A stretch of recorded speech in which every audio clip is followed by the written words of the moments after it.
آج ویو 360 میں Pandora papers سے بہت سوں کے راز افشا اور ٹیکس ہیونز میں اب امریکی ریاستیں بھی شامل. کم عمری میں شادی پر مجبور کی جانے والی پاکستانی نژاد امریکی نائلہ امین کی کوششوں سے نیو یارک میں ایسی شادیوں کے خلاف قانون کا نفاذ. It is happening in every culture, every religion, and we need to end it now, and it starts at home. اور یورپ میں مقبول ترین چین کے بنے فون برانڈ پر سینسرشپ کی صلاحیت رکھنے کا الزام. کچھ اپلیکیشنز اور چین کے تیار کردہ اپلیکیشنز استعمال کرنے سے گریز کریں.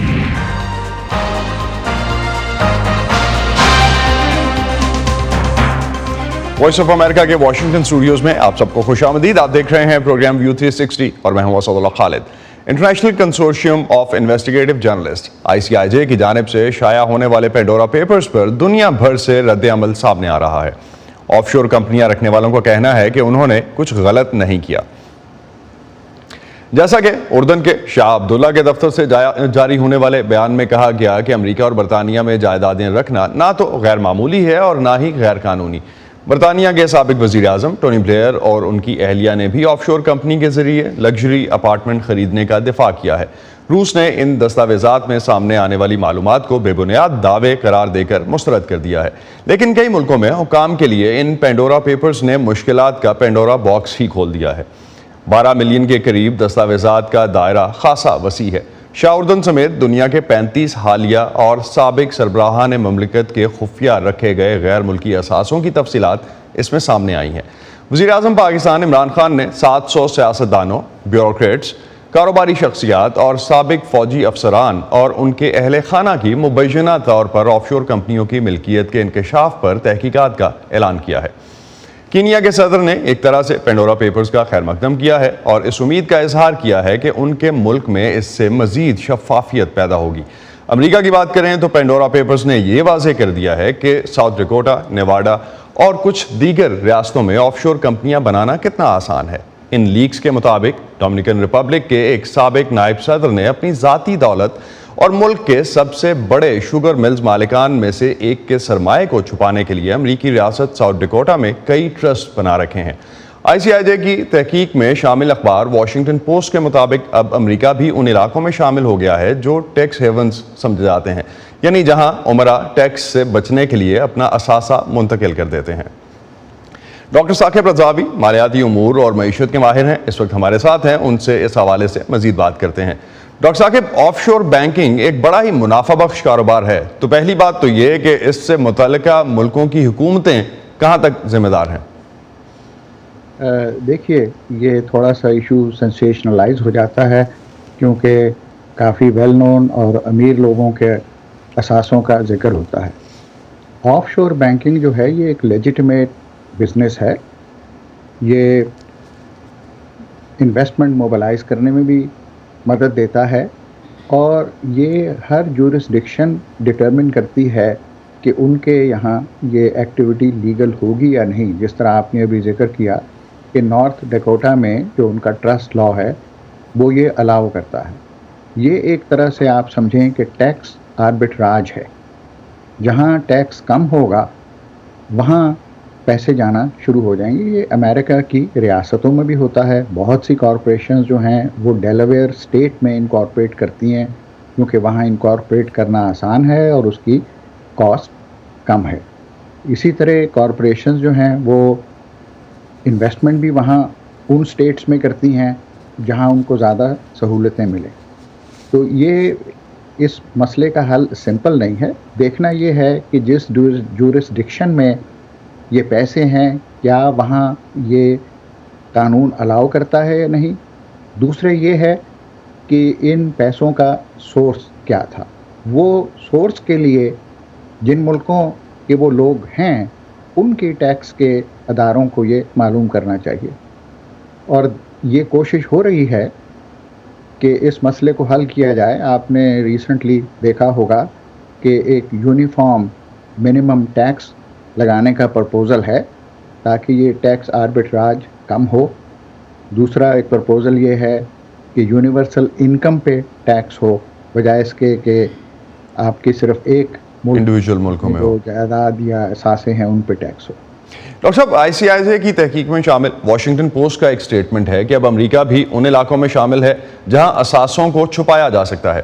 کیا یہ کوئی بڑا چونکا دینے والا انکشاف ہے؟ اس کا امریکہ کی ساکھ پہ کوئی اثر پڑے گا؟ نہیں، یہ چیز ہمیشہ سے ہو رہی ہے اور بہت عرصے سے ہو رہی ہے. 2 وجوہات سے لوگ امریکہ پیسے بھیجتے ہیں. ایک تو یہ ہے کہ ان کو یہ یقین ہوتا ہے کہ حکومت کانفسکیٹ وغیرہ نہیں کر لے گی انلیس کہ کوئی بہت سیریس پولیٹیکل ایشو ہو، تو دیئر فائنینسز آر سیف. دوسری یہ ہے کہ وہ لیگلی الاؤ کرتے ہیں. جس طرح میں نے کہا کہ فار ایگزامپل سیلز ٹیکس جو ہے وہ نیو ہیمپشائر میں سیلز ٹیکس نہیں ہے، تو میساچوسٹس کے لوگ وہاں جا کے خریداری کرتے ہیں. فلوریڈا میں انکم ٹیکس نہیں ہے، تو کافی جو امیر لوگ ہیں وہ فلوریڈا چلے جاتے ہیں. تو یہ کوئی نئی چیز نہیں ہے، یہ صرف یہ ہے کہ ذرا سنسیشنلائز ہو جاتی ہے. جس طرح پہلے وہ پیناما پیپرز سنسیشنلائز ہو گئے تھے. تو اس میں اگر صحیح انالیسز ہو تو یہ ہے کہ آپ کیس بائی کیس بیسس پہ دیکھیے کہ کیا وہ جورسڈکشن میں یہ چیزیں الاؤڈ ہیں. اگر الاؤڈ ہیں تو وہ لیگل ہیں. ایک چیز ڈاکٹر صاحب، ایک چیز اسی ریفرنس میں اگر ہم اس میں ایڈ آن کرتے چلیں، ٹیکس ریٹرنز جو ہیں وہ آف شور کمپنیز کا ظاہر کرنا ضروری ہوتا ہے جہاں سے بھی وہ اوریجنیٹ ہوتا ہے پیسہ. آف شور کمپنیاں بنانا تو غیر قانونی نہیں ہے.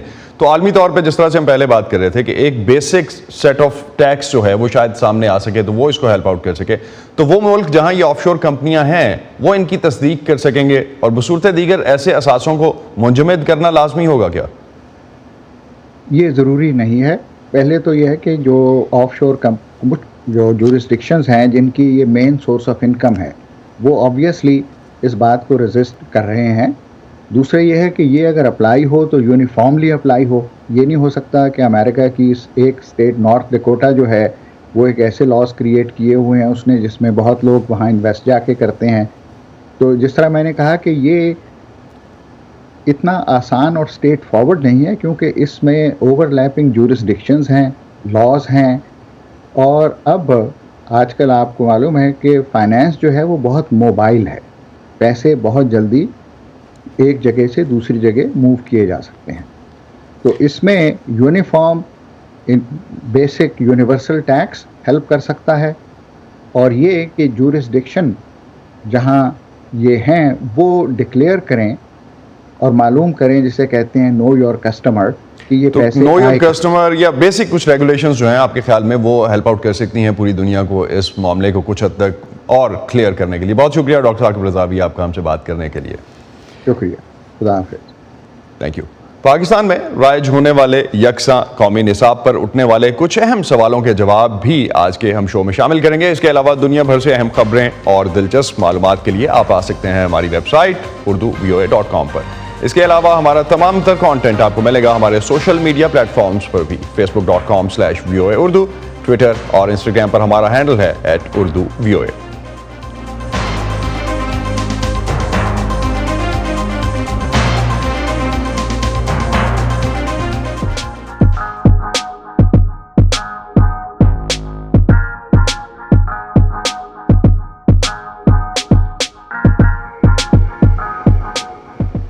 آج سے ہم آپ کے لیے ایک نیا سلسلہ شروع کر رہے ہیں شیروں کا، جو کہانیاں ہوں گی باہمت خواتین کی.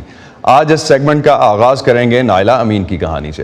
امریکی ریاست نیو یارک میں ایک قانون نافذ کیا گیا ہے جس کے نفاذ کے بعد اب وہاں 18 سال سے کم عمر کی لڑکی یا لڑکے کی شادی اس کی مرضی کے بغیر نہیں ہو سکتی.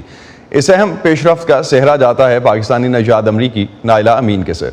نائلہ کے والدین نے 13 سال کی عمر میں ان کی شادی ان کے ایک کزن سے کر دی تھی. آج نائلہ بہت سے نوجوانوں کو کم عمری کی شادی کی اس تکلیف سے بچانے کی کوشش کر رہی ہیں جس کا سامنا انہوں نے کیا. ان کی کہانی لائی ہیں ارم عباسی ہمارے نئے ہفتہ وار سلسلے شیروں میں.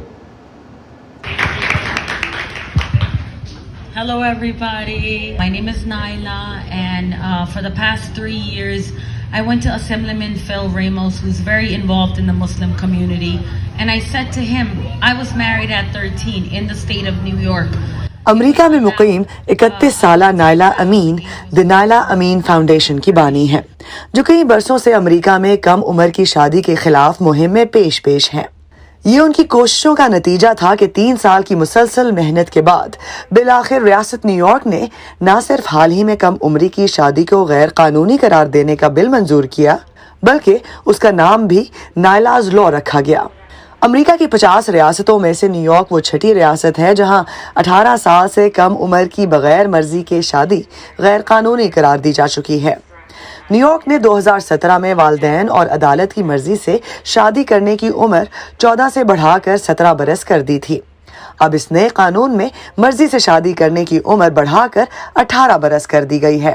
طاہری جسٹس سینٹر سے میری ساتھی نے مجھے پیغام بھیجا کہ او میرے خدا تم نے یہ کر دکھایا، مبارک ہو۔ اس کے بعد میں نے اپنی ای میل دیکھی تو معلوم ہوا کہ گورنر کومو نے بل پر دستخط کر دیے ہیں۔ میں رونے لگی۔ میں نے اپنے درد کو کچھ مثبت کرنے، دنیا بدلنے اور اسے ایک بہتر جگہ بنانے میں بدل دیا تاکہ کبھی بھی ایک اور نائلہ پیدا نہ ہو۔ نائلہ 13 برس کی تھیں جب ان کے والدین انہیں سن 2003 میں پاکستان لے کر گئے اور ان کا نکاح ان کے 26 سالہ کزن سے کر دیا گیا۔ ان کی رخصتی کے وقت ان کی عمر 15 برس تھی۔ جب میں 8 سال کی عمر میں پاکستان گئی تو تب مجھے معلوم ہوا کہ میری تو منگنی میرے والد کے بڑے بھائی کے بیٹے کے ساتھ طے ہو چکی ہے۔ میرا رشتہ اس لیے کیا گیا کیونکہ میرے پاس امریکی پاسپورٹ تھا۔ میرے والد سوچ رہے تھے کہ ان کا بھتیجا یہاں آ کر ایک بہتر زندگی شروع کر سکتا ہے اور میرے والد نے بغیر سوچے سمجھے مجھے ان کے حوالے کر دیا۔ 3 ماہ کے جنسی استحصال کے بعد نائلہ امریکی محکمہ خارجہ کی مدد سے واپس امریکہ لوٹی۔ کم عمری کی شادی کے خلاف کام کرنے والی تنظیم انچینڈ اٹلاس کے مطابق امریکہ میں 2000 سے لے کر سن 2018 تک لگ بھگ 3 لاکھ کم عمر بچوں کی قانونی طریقے سے شادی کی گئی، جن میں سے کچھ کی عمر محض 10 برس تھی۔ 8 سالہ نائلہ کو بچپن چھن جانے کا احساس اس وقت ہوا جب وہ منگنی کے بعد امریکہ لوٹی۔ ان کو اپنا آپ اب دوسرے بچوں سے مختلف لگنے لگا۔ جب میں واپس آئی تو اس وقت میں 4تھی جماعت میں تھی۔ میرے ہارمونز تبدیل ہو رہے تھے اور میں کسی کیوٹ لڑکے کو دیکھتی تو سوچتی یہ کتنا پیارا ہے، لیکن نائلہ تم تو سوچو بھی نہیں کیونکہ تمہاری تو منگنی ہو چکی ہے۔ اس وقت مجھے احساس ہونا شروع ہوا کہ میں باقی لوگوں کی طرح زندگی نہیں گزار سکتی تھی۔ میں اپنے مستقبل کے بارے میں نہیں سوچ سکتی تھی۔ ایسا لگا جیسے مجھے کسی کی بد دعا لگی ہو۔ میں بہت بے بس محسوس کر رہی تھی۔ مجھے لگتا تھا کہ صرف میں ہی ہوں جسے اپنے خاندان یا اپنی آزادی میں سے کسی ایک کو چننا ہے، اور ایسا کرنا خاص طور پر جنوبی ایشیا کی لڑکیوں کے لیے تو بہت مشکل ہوتا ہے۔ لیکن اگر میں اپنے لیے خود نہ لڑتی تو کسی اور کو تو نہیں لڑنا تھا۔ مجھے ہماری پشتوں سے چلی آنے والی اس لعنت کے سلسلے کو توڑنا تھا۔ نائلہ کہتی ہیں کہ لوگ سمجھتے ہیں کہ کم عمر کی شادی غریب ملکوں کا مسئلہ ہے، مگر یہ نہیں جانتے کہ اب بھی امریکہ کی 44 ریاستوں میں سے کسی نہ کسی طریقے سے کم عمری میں لڑکیوں اور لڑکوں کی شادی جائز ہے۔ اسے روکنے کے لیے وہ وفاقی سطح پر قانون سازی کی خواہش مند ہے تاکہ کسی دوسری نائلہ سے اس کا بچپن نہ چھینا جا سکے۔ It's a global problem. It's not a Muslim problem. It is happening in every culture, every religion, and we need to end it now. And it starts at home. Thank you so much. Iram Abbasi, Voice of America, New York. شیرو کی پہلی report آپ نے دیکھی۔ اس segment میں ایسے issues کا جائزہ لیا جائے گا، ایسی کہانیاں شامل کی جائیں گی جو خواتین کے مسائل اور ان کی کامیابیوں سے متعلق ہیں۔ ویو 360 کی مینیجنگ ایڈیٹر عائشہ خالد اس وقت ہمارے ساتھ موجود ہیں، ان سے اسپیشل سیگمنٹ کے بارے میں مزید بات کرتے ہیں۔ عائشہ، تو اگر ہم اس وقت بات کرتے ہیں جو سیگمنٹ شیرو ہم نے شروع کیا ہے، یہ نام ہی کیوں رکھا گیا؟ Asad thank you. شیرو میں کس قسم کی کہانیاں پیش کی جائیں گی یہ تو آپ بتا ہی چکے ہیں۔ شیرو جو نام ہے اور اس کے نام کے لیے، اس کی سجیشن کے لیے میں کریڈٹ نہیں لوں گی۔ یہ نام جو ہے تجویز کیا تھا ہمارے ایگزیکٹو پروڈیوسر، بہت ہی ہمارے پیارے ساتھی ہیں محمد عاطف نے۔ اس کا ووٹ، میرا ووٹ جو ہے اس کے حق میں تھا۔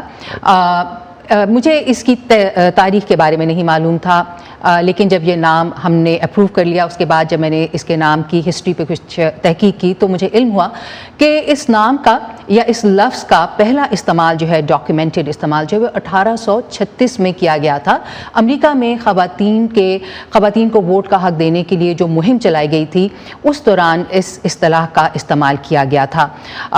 یہ اتنا زیادہ مستعمل نہیں ہے، لیکن کئی جو ڈکشنریز ہیں اس میں یہ لفظ، شیرو کا جو لفظ ہے وہ ملتا ہے۔ تو اس دفعہ ہم کیا نیا کر رہے ہیں؟ ہم ایک ڈیڈیکیٹڈ سیگمنٹ کیوں شروع کر رہے ہیں؟ بیکاز اس طرح کی چیزیں تو ہم ویسے بھی کور کرتے تھے. بہت ہی اچھا سوال ہے اور بہت ویلڈ سوال ہے. آپ بالکل ٹھیک کہہ رہے ہیں کہ ہمارا بہت سا کانٹینٹ جو ہے وہ خواتین فوکسڈ ہے. اس میں خواتین کی ہمت کی کہانیاں دکھائی جاتی ہیں، لیکن ابھی بھی بہت سی کہانیاں ہیں، بہت سی خواتین جو ہیں وہ بیہائنڈ دا سینز ہیں. ہم ان کہانیوں کو ایک اپنے گھر میں ویو 360 کے گھر میں ایک ڈیڈیکیٹڈ کمرہ دینا چاہتے ہیں. ہم اپنی آڈینس کو بتانا چاہتے ہیں کہ اس کمرے کا دروازہ جو ہے وہ ہر منگل کے روز جو ہے وہ ہمارے گھر کے اندر کھلے گا، اور اس کمرے میں جا کر وہ خواتین کی ہمت کی اور حوصلے کی کہانیاں جو ہیں وہ اس کمرے میں جا کے دیکھ سکیں گے. رائٹ. تو ایک تو نام آپ نے بتا دیا، تو آڈینس بھی کیا شامل کر سکتی ہے؟ اپنے کمنٹس بھیج سکتی ہے، اپنی ہمارے سوشل میڈیا سٹوریز بھیج پلیٹ فارمز سکتی پہ ہے. آ کے ہماری آڈینس جو ہے وہ ہمیں ایسی کہانیاں جو ہیں وہ تجویز کر سکتے ہیں، اور ہم انہیں اپنے اس شیرو سیگمنٹ میں شامل کرنے کی پوری کوشش کریں گے. بہت شکریہ عائشہ، بہت شکریہ عائشہ. خالد ہمارے ساتھ تھیں اور ہمیں اپڈیٹ کر رہی تھیں اس حوالے سے کہ شیرو ہم کیوں شروع کر رہے ہیں اور کیا کیا اس میں شامل ہوگا. پاکستان میں یکساں قومی نصاب رائج کرنے کا مقصد خواہ سب کو ایک صفحے پر لانا ہو، لیکن بہت سے حلقوں میں اس سے اختلاف کے ساتھ ساتھ اس کے بارے میں کچھ ابہام بھی پایا جاتا ہے. سنگل نیشنل کریکولم ہے کیا، اور کیا اس سے تعلیم کے شعبے میں مساوات قائم کرنے میں مدد ملے گی؟ سمن خان کی اس رپورٹ میں والدین، حکام اور ماہرین کی رائے جانتے ہیں. پاکستان کی وفاقی حکومت نے حال ہی میں یکساں قومی نصاب رائج کیا ہے، لیکن اس نئے نصاب پر طلباء اور والدین ابہام کا شکار ہیں. ابھی ہم کچھ بھی سمجھ نہیں پا رہے ہیں ایس این سی کے بارے میں. 2 کے اسکولز جو ہیں انہوں نے اورینٹیشن کی ہے، پیرنٹس کو بلایا ہے، ہمیں بتایا ہے، لیکن جب تک ہمارے ہاتھ میں بکس نہیں آئیں گی تو ہم اس کے بارے میں کچھ کہہ نہیں سکتے ہیں. اور بچے بھی ابھی بہت کنفیوزڈ ہیں کہ یہ ایس این سی ایکچولی ہے کیا. یہ ایک کیریکولم فریم ورک ہے. ہم نے سرکل لگا دیا کہ سب نے اس سرکل کے اندر رہنا ہے. کتابیں آپ 10 قسم کی پڑھا سکتے ہیں. ہم اپروول دیں گے کتابوں کا صرف میک شور کرنے کے لیے کہ وہ اس سرکل کے اندر ہیں کہ نہیں ہیں. نہیں ہوں گی تو ہم بتا دیں گے جی یہ چیز ٹھیک کر دیں، ورنہ ہم این او سیز دیتے جا رہے ہیں. Punjab curriculum text book board جو ہے، یہ وہی چیزیں ہیں جو پہلے پڑھائی جا رہی تھیں، ان کو ہم نے بہتر کیا ہے.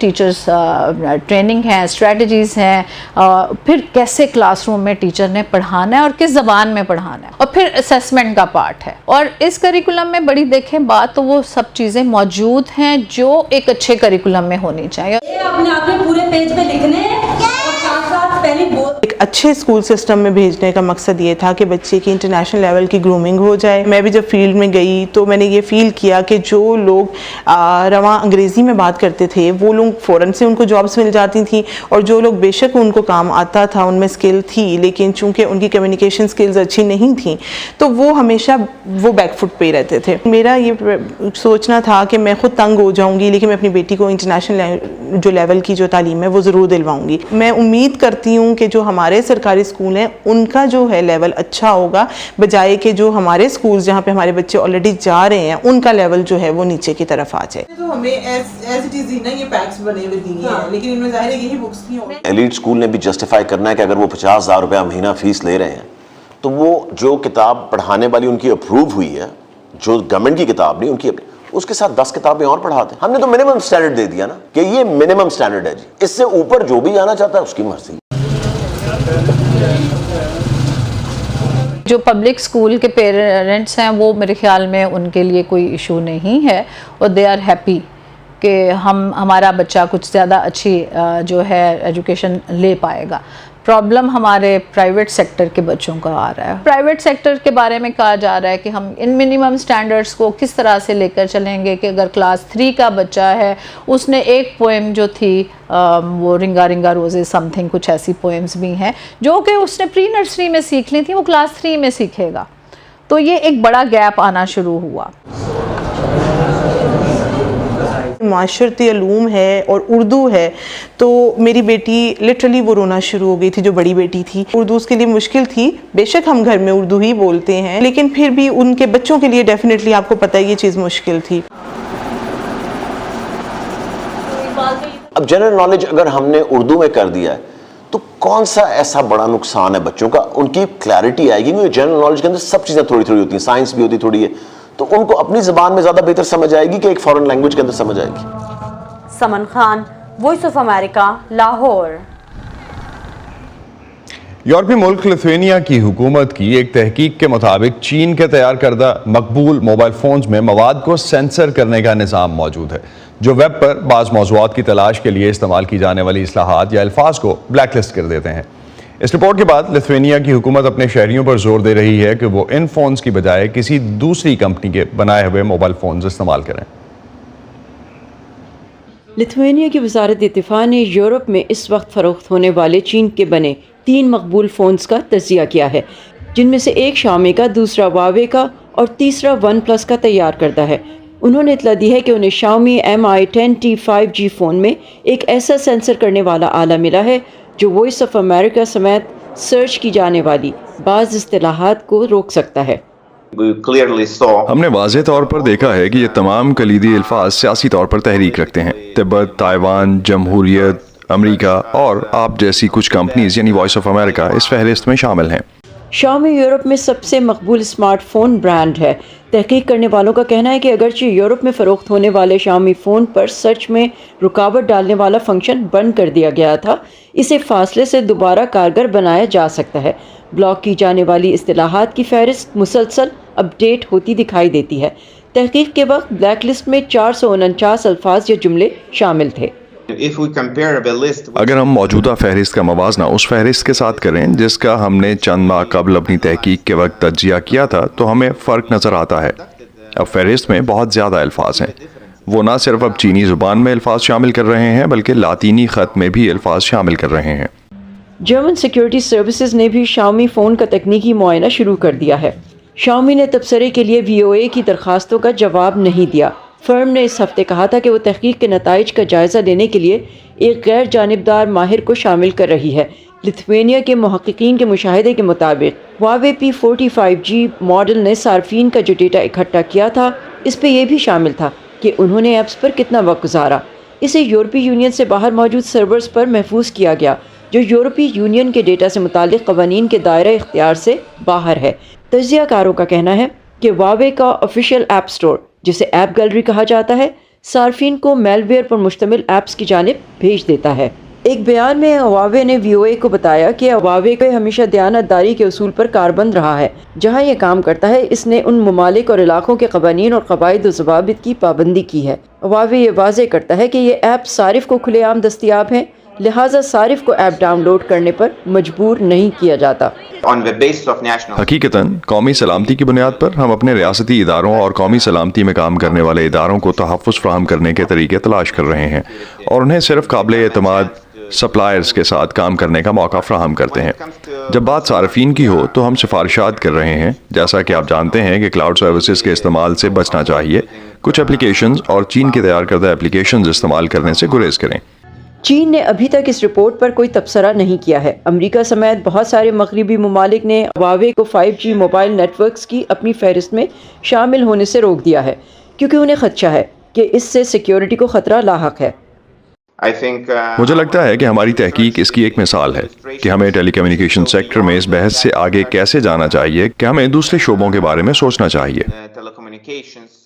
یہ رپورٹ لتھوینیا اور چین کے درمیان کشیدہ تعلقات کے پس منظر میں سامنے آئی ہے. تائیوان اور لتھوینیا کی جانب سے ایک دوسرے کے دارالحکومتوں میں سفارتی دفاتر کھولنے پر رضامندی کے بعد چین اور لتھوینیا نے اپنے سفیروں کو واپس بلا لیا ہے. چین تائیوان پر اپنا دعویٰ کرتا ہے. بیجنگ نے لتھوینیا کے لیے ریل سے جانے والا سامان روک دیا ہے اور لتھوینیا کے تجارتی لائسنس معطل کر دیے ہیں. واشنگٹن نے اسے چین کی طرف سے اقتصادی زبردستی سے تعبیر کرتے ہوئے اس ماہ لتھوینیا کے لیے اپنی حمایت کا اعادہ کیا ہے. ہنری رجویل کے ساتھ سباشا خان، وائس آف امریکہ. یہ تھا آج کا ویو 360. اب تک کے لیے اتنا ہی. اسد اللہ خالد کو اجازت دیجیے. خدا حافظ.